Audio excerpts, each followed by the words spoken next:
Don't touch a single probate paper, the medical examiner's investigator whispered as my daughter's casket hovered above the grave. Not this week. Her husband is in a hurry for a reason.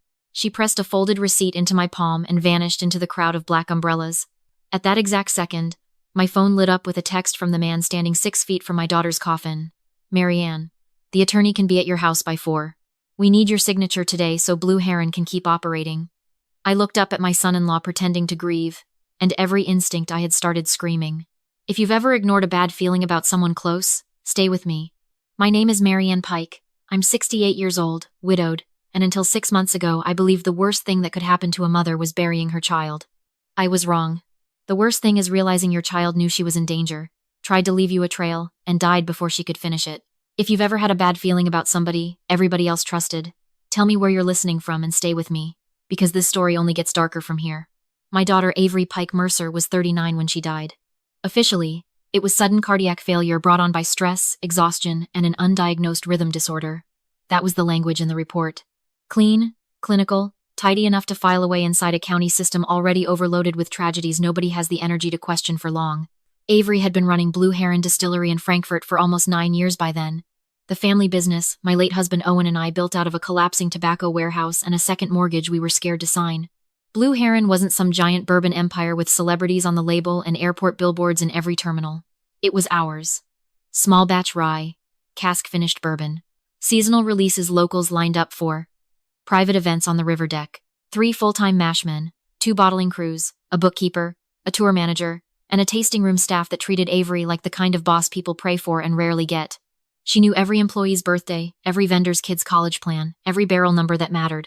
She could taste a single pour and tell you the age, the grain bill, and whether the warehouse temperature had drifted 3 degrees too high the prior month. She was the best thing her father and I ever made. Wade was what she married after 36.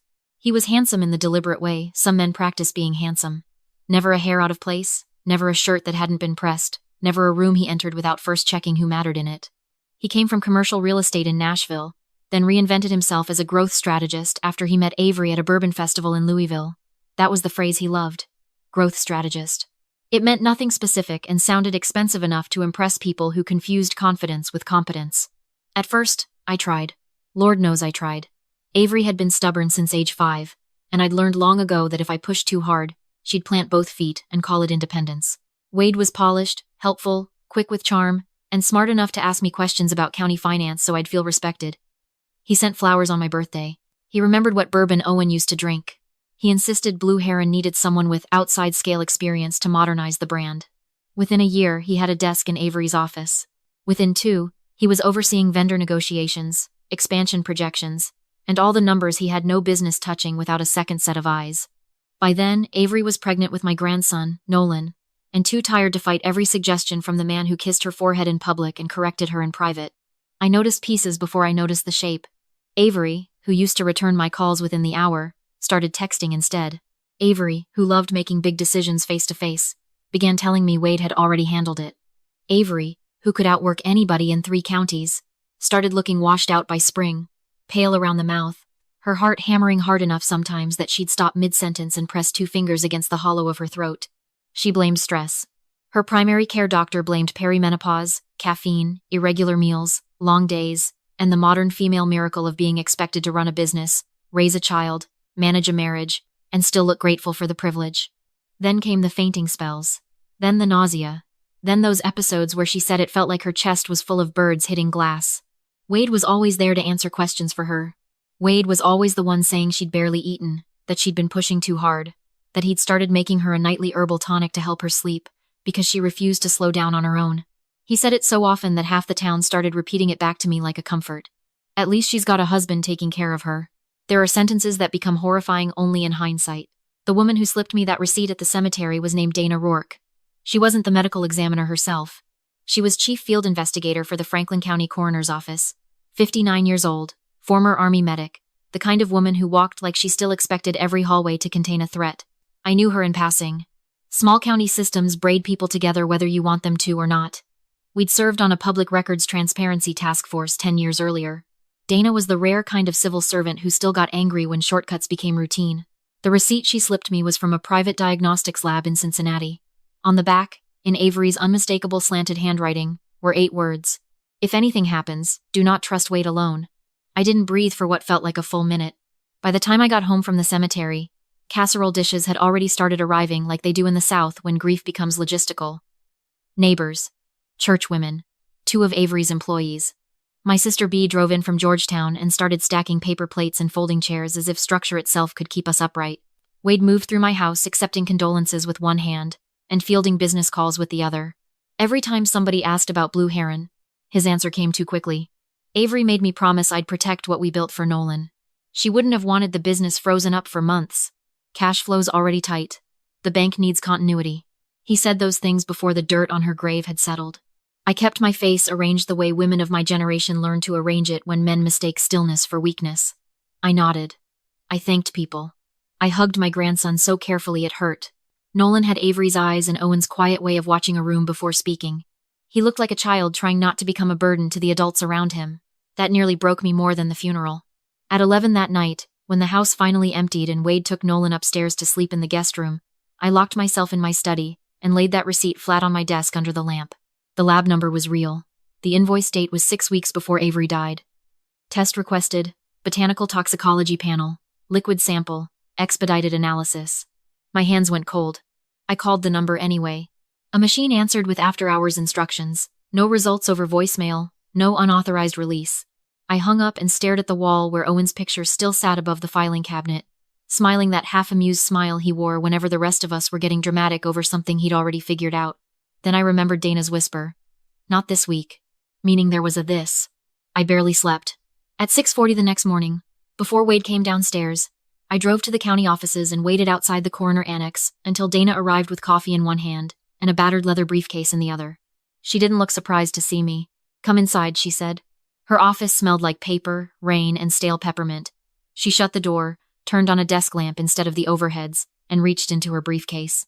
I'm taking a risk talking to you before the chain of custody gets sorted out, she said. But your daughter left enough breadcrumbs that I'm not willing to watch this get buried under paperwork and habit. She slid a file toward me. 3 weeks before Avery died, she came here alone. No husband, no appointment. She said she didn't want anything in the system yet because if she was wrong, she'd blow up her marriage and maybe her business. But if she was right, she wanted somebody outside the family to know where to look. Inside the file was a photocopy of a note, then 2 screenshots of wire transfers, then the same lab receipt I'd found, except this version was attached to a requisition form with Avery's signature. I read the note first. Dana, if I don't come back to follow up, please call my mother. Don't email. Don't send anything to Blue Heron. Wade monitors my phone plan and office mail. I think he's moving money through a consulting company tied to his brother-in-law.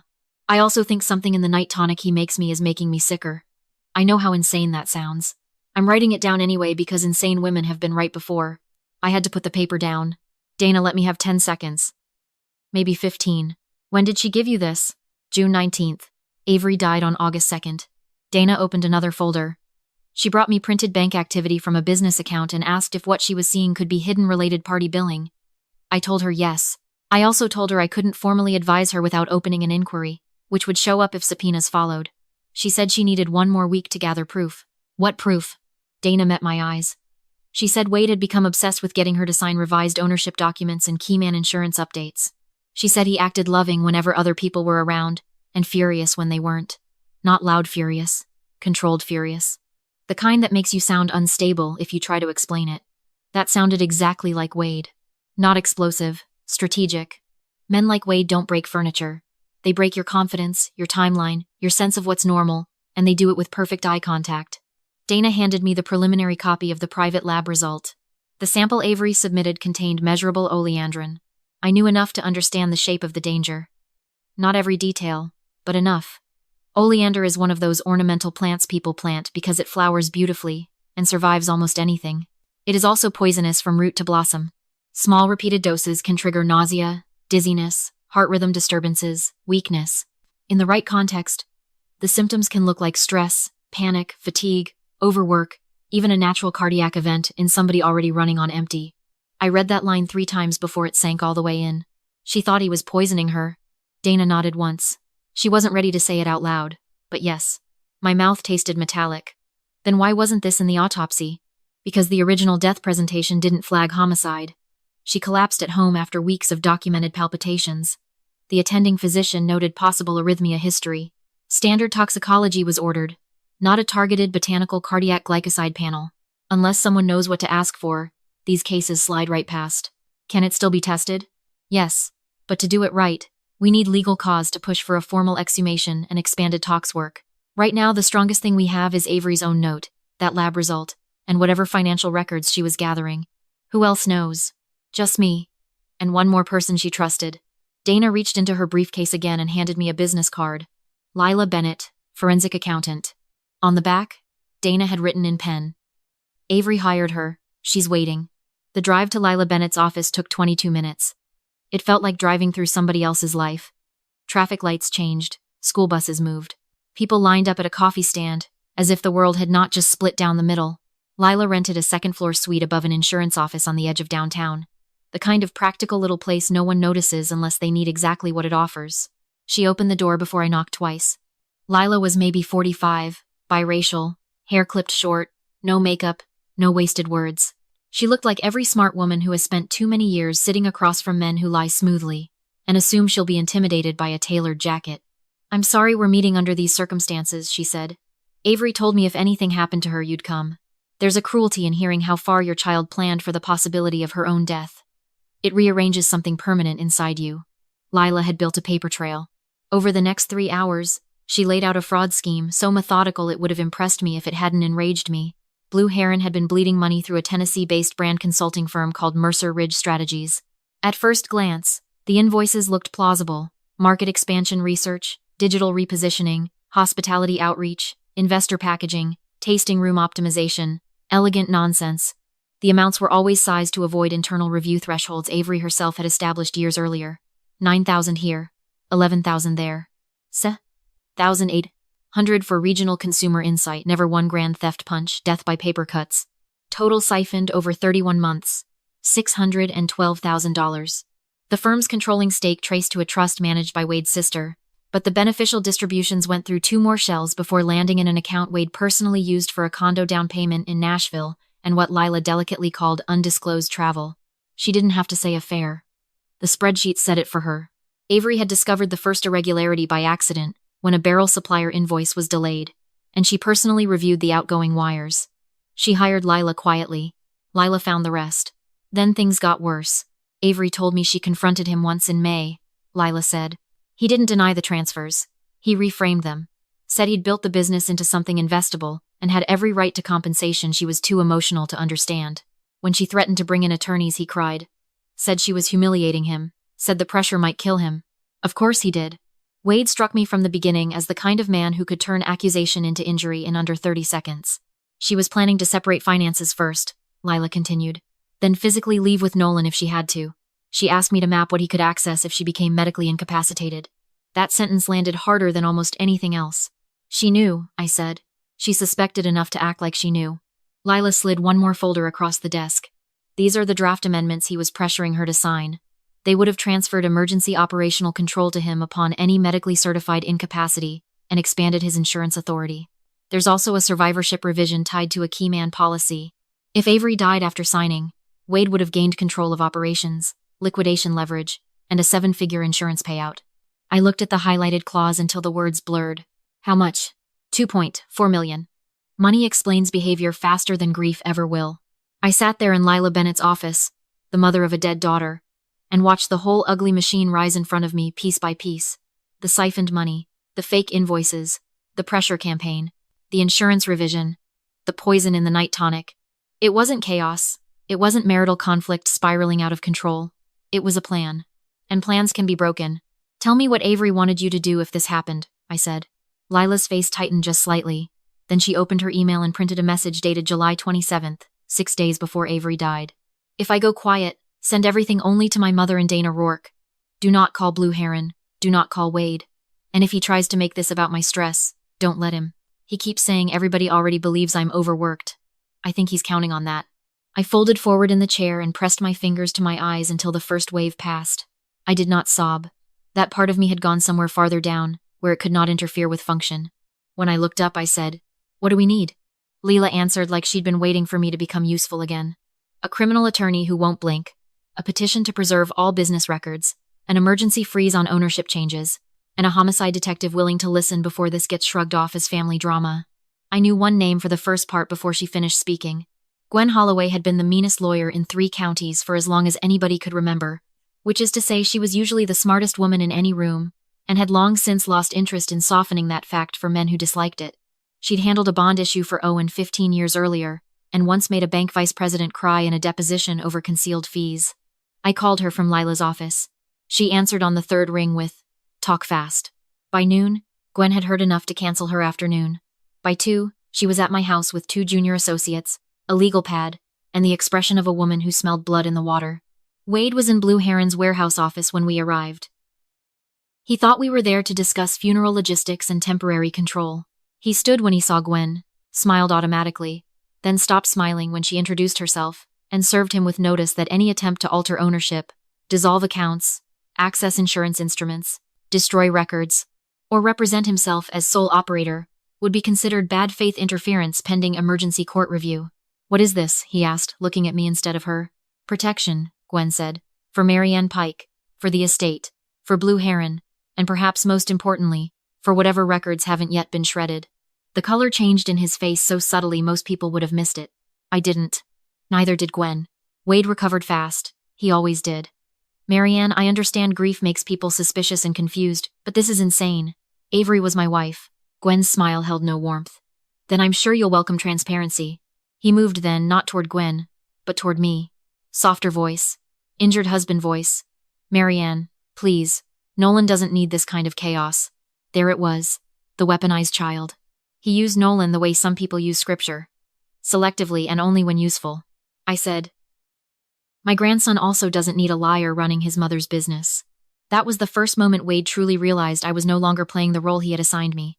By evening, Blue Heron's servers were imaged, financial access was locked down, and Gwen had filed for temporary restraining orders, so fast the clerk almost sounded impressed. Dana made discreet contact with a state police investigator she trusted, and the coroner's office began the slow process of petitioning for expanded forensic review. Wade moved into the river house on the distillery property that same night, and told half the staff I was having a grief episode. He used those exact words. A grief episode.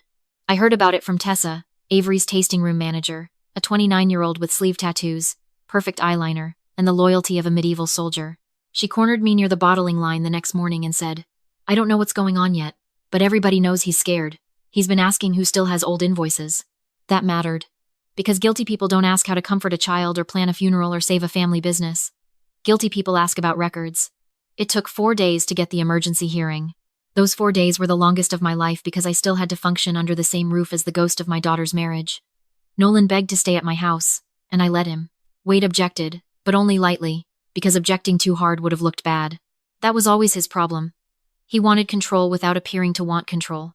Nolan slept in Avery's old room on the nights he couldn't sleep at all, clutching the stuffed river otter she won for him at a county fair when he was 6. The second night, sometime after midnight, he padded into my room and asked the question I had been dreading. "Grandma, did Mom know she was gonna die?" Children ask with a directness adults spend years forgetting. I sat up and turned on the bedside lamp low. "Why would you ask me that?" He stared at the blanket. "Because 2 weeks before she died, she told me if I ever felt weird around Dad, I should call you from somebody else's phone if I had to." There are moments when the whole room changes temperature.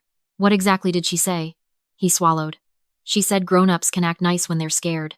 She said if anything ever happened and Dad started saying I was confused, I should still tell you what I saw." I kept my voice steady by force. "What did you see, baby?" Nolan frowned the way he always did when trying to remember details adults would rather call unimportant. One night she dumped out the tea in the sink after Dad left the room. She thought I was asleep on the couch, but I wasn't. She made a face like it smelled bad. Then Dad came back and asked if she drank it, and she said yes. They smiled at each other weird. Not nice weird, the other weird. Predators forget children are witnesses because children don't always understand what they're seeing in time to react on cue. I did not ask another question that night. I just held him until he slept and then sat awake till dawn with my palms flat against my knees, trying to keep rage from outrunning usefulness. At the hearing, Wade arrived in a Navy suit, and the face of a man tragically forced to defend himself from irrational relatives. His attorney argued that I was undermining a grieving widower, destabilizing a regional employer, and mischaracterizing standard business transfers as suspicious simply because I disliked modern operating structures. It was slick, it was insulting, it almost worked. Then Gwen stood up. Gwen didn't shout. She never needed to. She put Lila Bennett's traced wires into evidence. Then the unsigned control amendments. Then the private toxicology invoice. Then Dana's affidavit documenting Avery's pre-death concerns. Then a sealed motion requesting preservation for expanded death investigation. The judge, a gray-haired woman named Celia Ward, read for a long time without speaking. When she finally looked up, she said, "Mr. Mercer, until this court has clarity, you will not exercise unilateral control over Blue Heron Distillery, any related accounts, or the minor child's financial interests. Temporary operational oversight is granted jointly to Mary Ann Pike and an independent court-appointed business administrator." Wade's jaw flexed. Barely. Judge Ward noticed. She noticed everything. Then she said the words that cracked the first seam in his control. "And Mr. Mercer, you are ordered to preserve every electronic device, account credential, communication archive, and storage record in your possession. Everyone." Afterward, in the hallway, Wade caught up to me near the elevators. "Are you proud of yourself?" he asked quietly.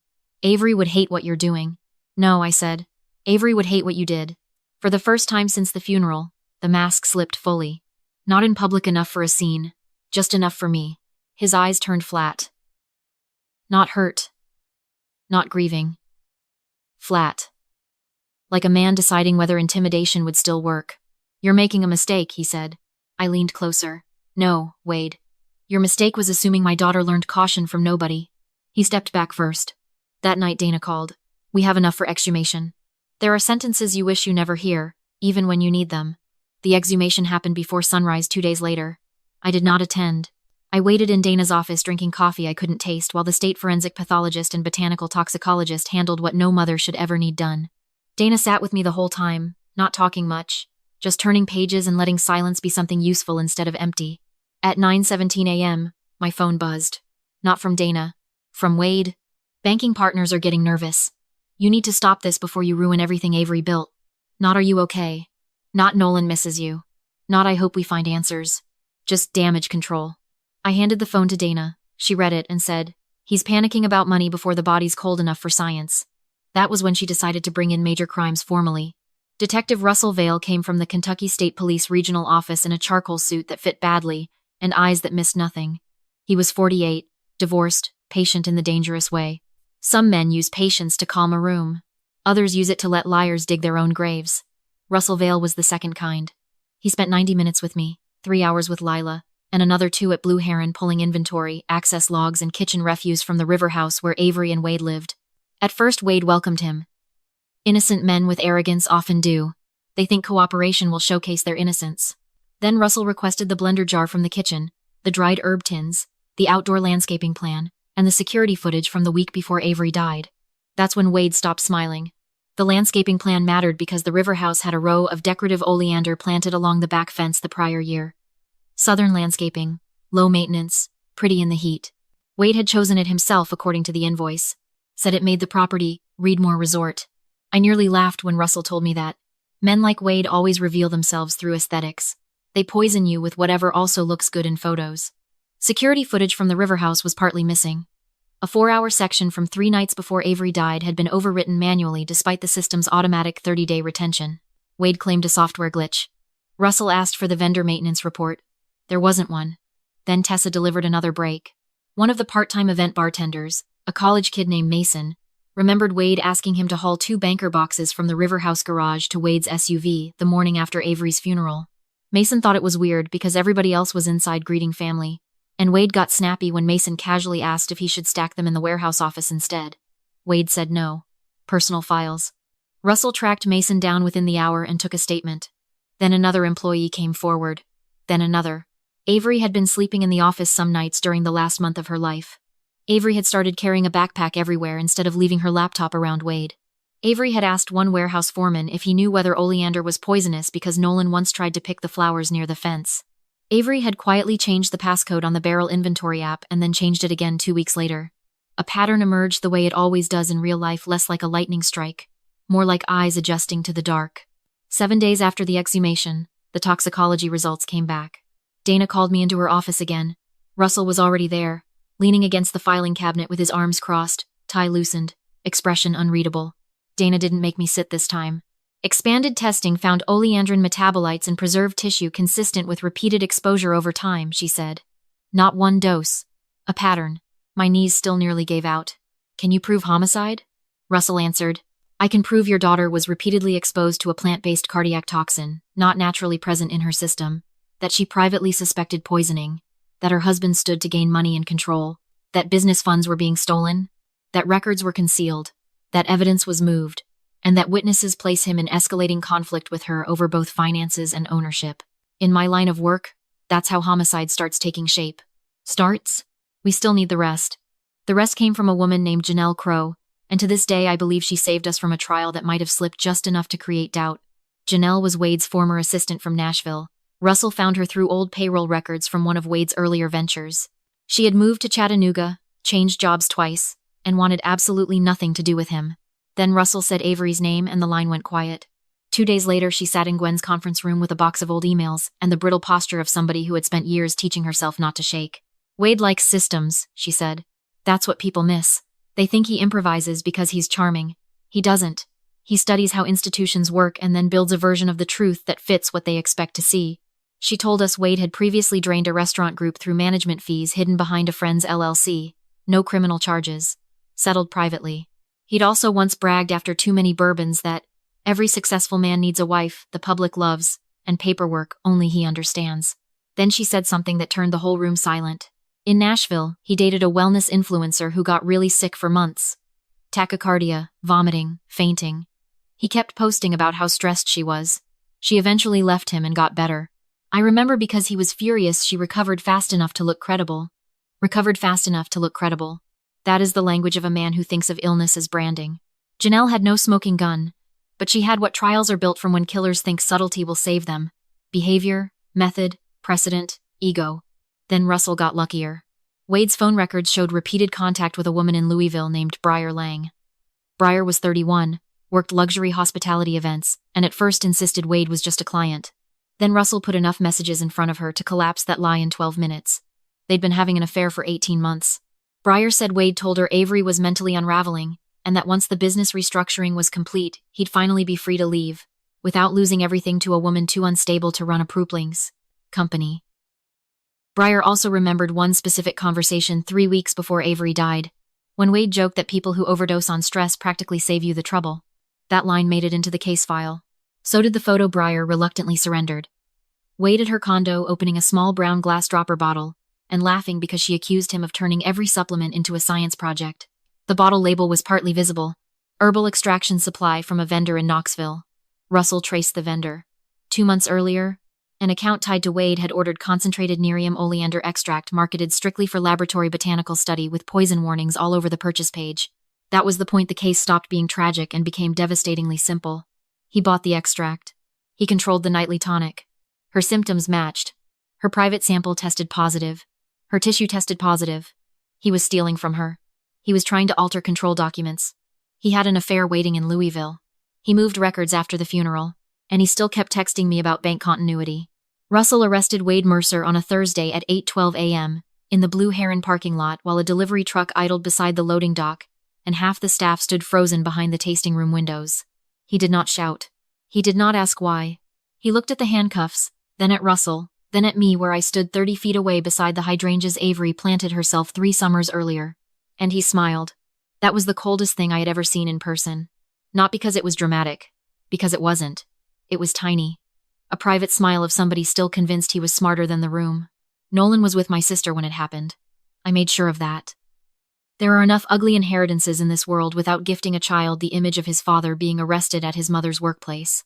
The weeks after the arrest were not triumphant. I wish they had been. Instead, they were paperwork, interviews, whispered rumors at the grocery store, reporters calling at dinner, Nolan's nightmares, and the obscene administrative labor of preserving what a murderer almost stole. Blue Heron still had employees to pay. Barrels still had to be monitored. Distributors still needed answers. A family business doesn't pause just because a crime happened inside its walls. That may be the cruelest practical thing I learned. Judge Ward appointed a temporary operations manager, but everybody still looked to me because I was Avery's mother and Owen's widow, and because in towns like ours, legitimacy doesn't come from titles first. It comes from who people believe will stay when staying gets ugly. I stayed. At dawn, I'd review payroll and vendor exposure with the manager. At noon, I'd meet Gwen about estate matters, custodial filings, and Nolan's guardianship protections. In the evenings, I sat on my porch with Nolan and helped him do math homework while both of us pretended we weren't listening for every car that slowed on the road. Then one Friday, 3 weeks before indictment, Nolan said, "Grandma, Mom hid something in the horse trailer." I turned very slowly. "What horse trailer?" "The old one by Warehouse 3. She said if people started acting fake nice after she got hurt, I should tell you to look where the floor sounds different. Children save adults more often than adults admit." Blue Heron had an old event trailer on the back lot used years ago for county fairs before Avery upgraded to a polished mobile tasting unit. It had been sitting unused for ages, half covered by a tarp, tires flat, smelling like dust and old wood. Russell came with me, so did Dana. Under a loose sheet of plywood in the front corner, taped inside a zippered canvas document pouch, we found Avery's insurance printouts, a flash drive, 2 handwritten journal pages, and 3 sealed sample bags with dates on them. Sample from tonic 7/18. Sample from tonic 7/24. Leaves from back fence shrub 7/24. On one journal page, Avery had written, "If I'm overreacting, I'll hate myself later. If I'm not, I need somebody to know I did not ignore this." On the second page, "Wade keeps saying everyone already believes I'm exhausted. I think that's the point." Russell stared at those pages for a long time before speaking. "Your daughter just built my case." The flash drive held scanned invoices, copies of corporate filings, screenshots of messages between Wade and Breyer, and best of all, audio. Avery had started recording conversations. Not all of them. Not enough for a full confession. But enough. In one clip, Wade told her she had no idea how much money it took to sustain the life she enjoyed, and that if she kept threatening to burn everything down over bookkeeping, she'd regret making him solve problems without her. Input. In another, she asked directly why he was pushing incapacity documents so hard. He laughed. "You run yourself into the ground and then act shocked someone needs a plan for when you finally drop. There are words that sound different after a death certificate exists." The prosecution no longer had to argue only motive and means. They had consciousness, pressure, threat. Grand jury indictment followed 9 days later. First-degree murder by poisoning, wire fraud, theft by unlawful taking, forgery, evidence tampering, and insurance fraud conspiracy. Wade pleaded not guilty to everything. Of course he did. The jail phone recordings began within 48 hours. He called his sister, his attorney, Breyer, then a man named Curtis Hale, the brother-in-law linked to Mercer Ridge Strategies. The calls were monitored. On one recording, Wade said, "They don't have enough if everybody sticks to the stress narrative." Stress narrative. The prosecution loved that phrase. Juries hate it when killers sound like they're workshopping a slogan. Curtis Hale got picked up in Nashville a week later and flipped before sunset. Men who help steal money often discover limits to their loyalty when murder enters the chat. Curtis admitted Wade recruited him to front Mercer Ridge in exchange for monthly cuts. He claimed he didn't know Avery was being poisoned, and maybe that part was even true, but he knew enough to testify that Wade described Avery as an emotional liability sitting on assets she doesn't understand. Curtis also confirmed Wade expected a major liquidity event after paperwork and insurance cleanup. Every new fact made the same shape clearer. Wade never saw Avery as a wife. He saw her as a gate. The trial began 11 months after Avery's funeral in a Franklin County courtroom so packed they had to open the overflow room by 8:15 each morning. I wore navy the first day because Avery once told me black made me look like I intended to ruin somebody's credit score. Navy says the same thing, she said, but with manners. I wore her favorite pearl earrings too, the ones Owen gave me on our 25th anniversary. Wade entered clean-shaven in a conservative gray suit and tried to look less dangerous than his own face. Beside him, his lead defense attorney built the whole case on 3 pillars. Avery was medically fragile, the business was financially strained, and every witness against Wade was biased by grief, money, or self-protection. For a day and a half, I'll admit, they did it well. That's what the public never understands about trials. Truth doesn't walk into a courtroom glowing. It arrives in pieces and gets challenged by people whose job is to make certainty feel arrogant. The state opened with money. Lila Bennett took the jury through Mercer Ridge Strategies, one invoice at a time, translating fraud into ordinary English, so no juror could hide behind complexity. She showed where the money went. She showed why the services were fake. She showed how Wade used access Avery granted him as a spouse to hollow out the business from the inside, while telling her they needed tighter margins. Then came the insurance documents. Then the draft incapacity amendments. Then the condo deposit tied to stolen funds. You could feel the room shifting. After Lila came Dana. Dana is not theatrical by nature, which made her devastating on the stand. She described Avery arriving alone, worried, embarrassed, and still trying to be fair to a husband she feared. She authenticated the note, the receipt, and the steps she took after the funeral when my behavior and Wade's urgency confirmed her concern that waiting would destroy evidence. The defense tried to paint Dana as a bureaucrat with a hero complex. Dana looked the attorney in the eye and said, "If wanting dead women properly tested is a hero complex, you may call it that." Half the gallery had to hide smiles. Then Russell Vale took the stand, and the case sharpened. He walked the jury from the Oleander purchase, to the missing security footage, to the moved banker boxes, to the kitchen evidence, to the affair, to the text messages, to the jail call, using the phrase stress narrative. He was methodical, calm, merciless in the quietest possible way. He never once acted like he needed the jury to like him. He acted like he needed them to follow the line. By the time the prosecution played the photo from Breyer's condo showing Wade with the dropper bottle, one of the defense juror consultants stopped taking notes and just stared. Breyer herself testified the next day. She looked exhausted and expensive, which I don't mean as an insult. I mean she looked like a woman who had spent a long time believing aesthetics could keep consequences away. Under direct examination, she admitted the affair, admitted Wade told her Avery was unstable, admitted he talked repeatedly about timing the transition, and admitted he joked about people who overdose on stress. The defense attorney did his best to portray her as a scorned woman rewriting memory to save herself from embarrassment. Breyer surprised everyone, me included. She leaned into the microphone and said, "Embarrassment is finding out you slept with a liar. This is worse. This is finding out he practiced his lies on a dead woman first." That quote made the local paper the next morning. Then they called me. I had prepared for weeks. Gwen drilled me so hard I started hearing objections in my sleep. Still, when I placed my hand on the Bible and sat down, all I could think was that the last time I wore these pearls, Avery was alive and yelling at the caterer for using cheap ice at Nolan's birthday.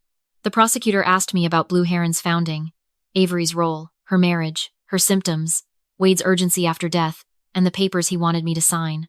Then he asked, "Mrs. Pike, based on your training and work history, what did you make of your daughter's condition before her death?" I answered with the truth. "I spent 3 decades tracing financial misconduct for county agencies.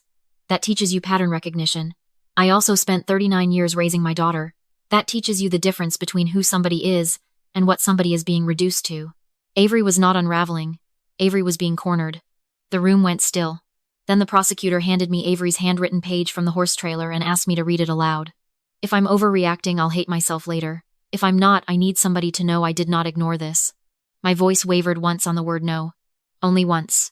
On cross-examination, the defense tried everything. Grief, distortion, confirmation bias, family resentment, generational disapproval of a modern husband in a modern business. At one point, the attorney asked whether I simply never liked Wade because he changed Blue Heron in ways I couldn't understand. I looked at him and said, "Sir, embezzlement is not a generational difference." People laughed. The judge shut it down immediately, but even she had to press her lips together. The most devastating testimony came from Dr. Neil Banerjee, the botanical toxicologist. He explained oleander to the jury in plain terms. Beautiful shrub, common ornamental, highly toxic, repeated exposure, cardiac disruption, nausea, weakness, confusion, easily misread without targeted testing. Then he explained why Avery's tissue profile, her private liquid samples, and the leaves from the back fence were scientifically coherent. Same toxin family, same pathway, same pattern. Not an environmental accident, not casual contact, ingestion. The defense suggested Avery might have self-dosed after reading online about plant toxicity during a period of mental instability. Dr. Banerjee blinked once and said, "That theory would require us to ignore motive, access, repeated concealment, and common sense in favor of fiction." Even the jurors wrote that down. Then came the audio Avery recorded. The courtroom heard Wade's voice say, "You run yourself into the ground and then act shocked someone needs a plan for when you finally drop." Something changed in the jury box right there. It's hard to explain unless you've seen it. Facts persuade the mind. Tone condemns the soul. They heard not just what he said, but how. Mocking, confident, already practicing for her absence. The defense made Wade testify against counsel's advice. That was arrogance, plain and simple. He believed, as men like him often do, that if he could just get in front of people, look polished, and perform hurt with enough precision, they would prefer his version because it was neater than murder. On direct examination, he was smooth. Devastated husband, overwhelmed executive, faithful father, victim of a vendetta by a controlling mother-in-law and a circle of opportunists monetizing tragedy.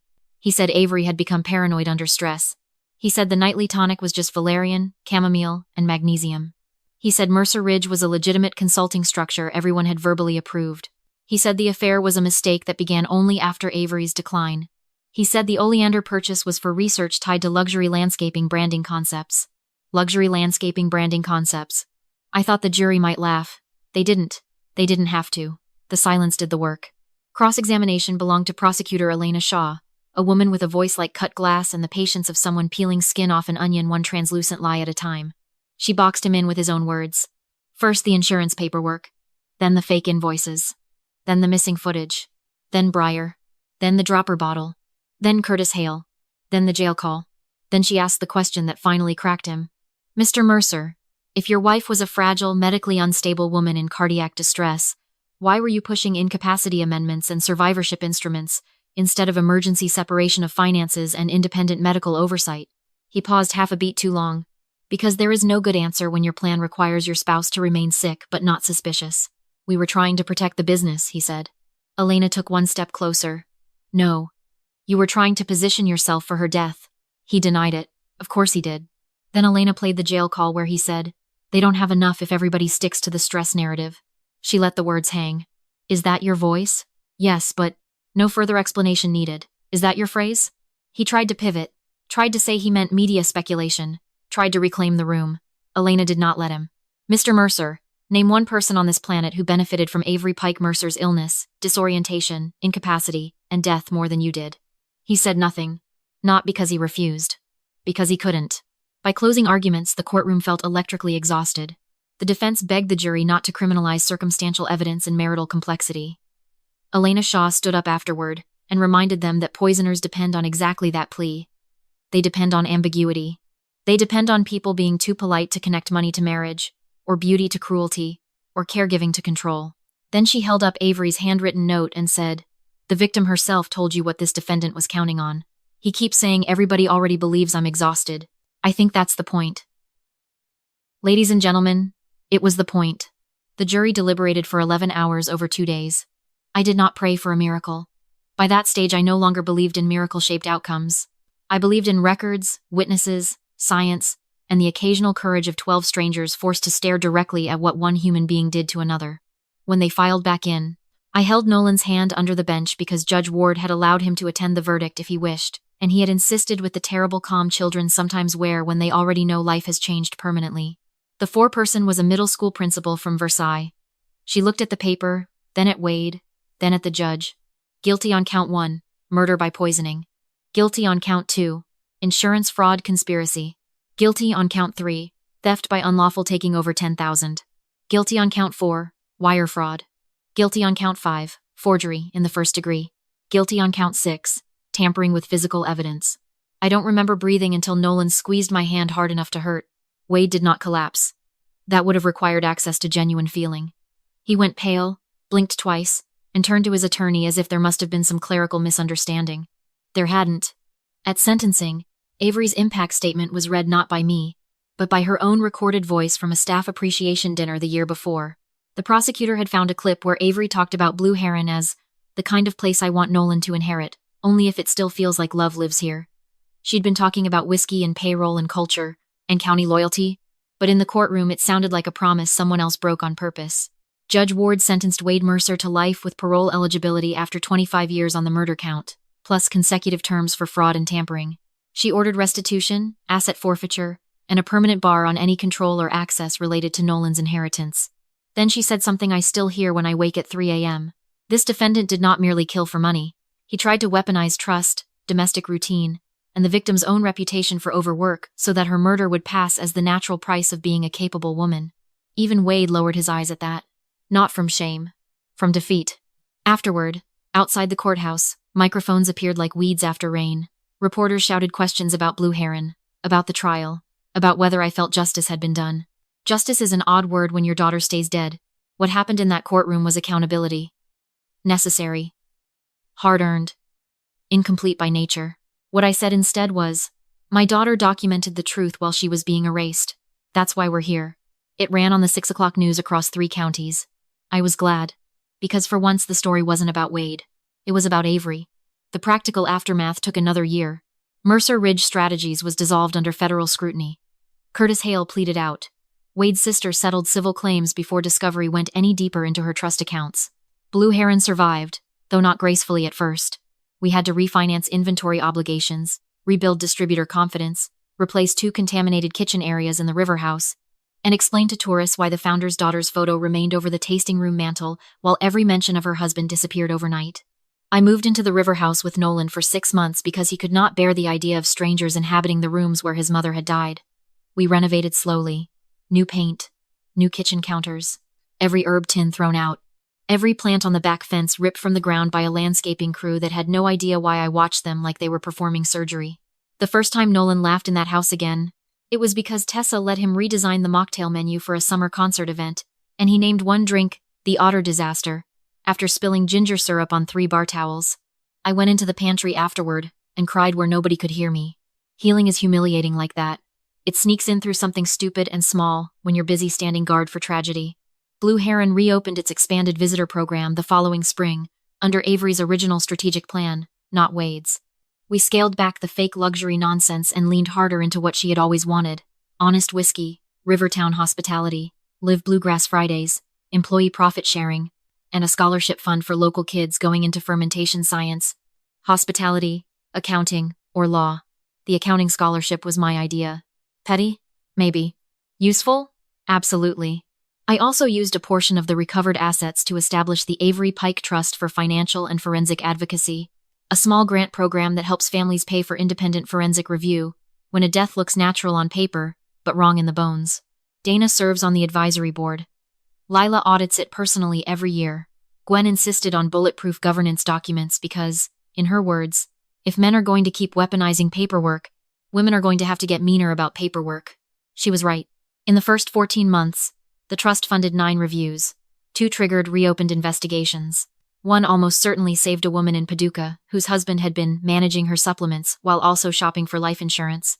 That matters to me more than vengeance ever could. People ask sometimes whether I hate Wade. No. Hate is hot. It burns a lot and lights very little. What I feel for him is colder and more durable than hate. He taught me exactly how ordinary evil can look when it moisturizes, says the right thing in public, and brings casseroles to its own cover-up. But he also taught me something he never intended. He taught me what Avery did under pressure. She didn't fold.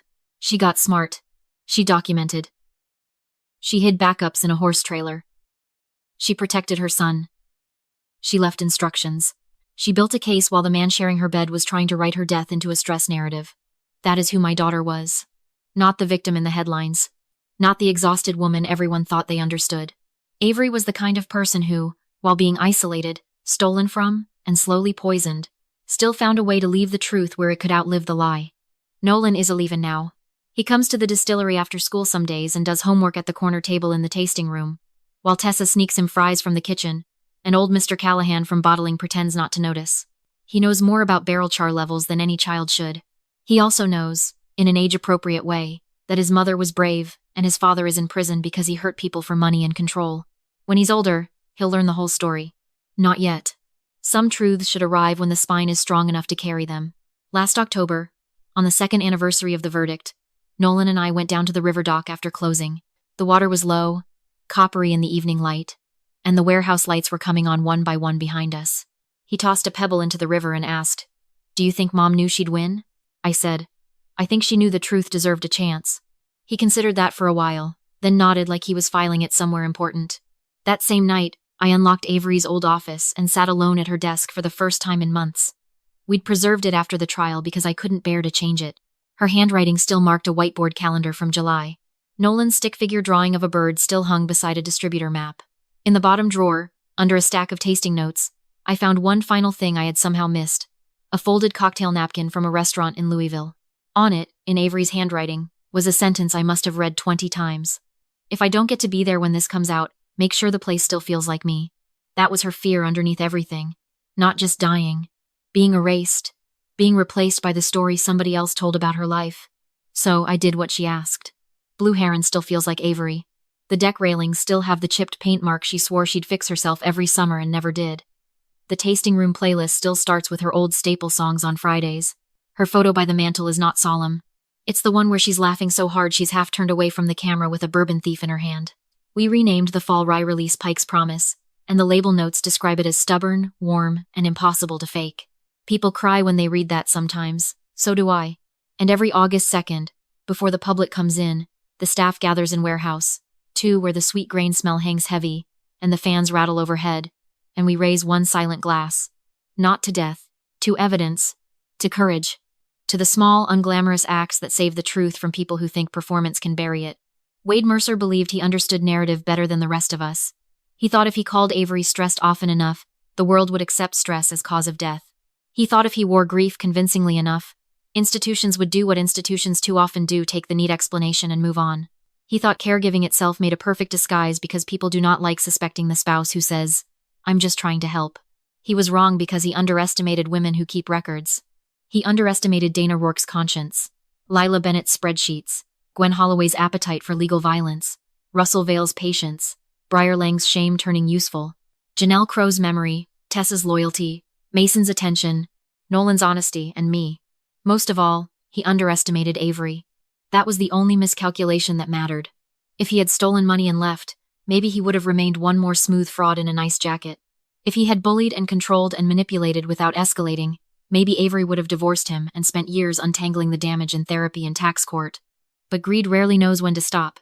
Greed always believes one more step will solve what the last 10 steps created. His one more step was poison. Avery's one more step was proof. Proof beat poison. Not fast enough to save her life, but enough to save her name, her son, her business, and the truth. And in the kind of world we actually live in, that is not a small ending. That is a ferocious one. So now when tourists come through and ask how Blue Heron survived what happened, I tell them the clean version if they're casual and the hard version if they ask with their whole face. I tell them a distillery is like a family if a family can be barreled, aged, strained, and tested under pressure.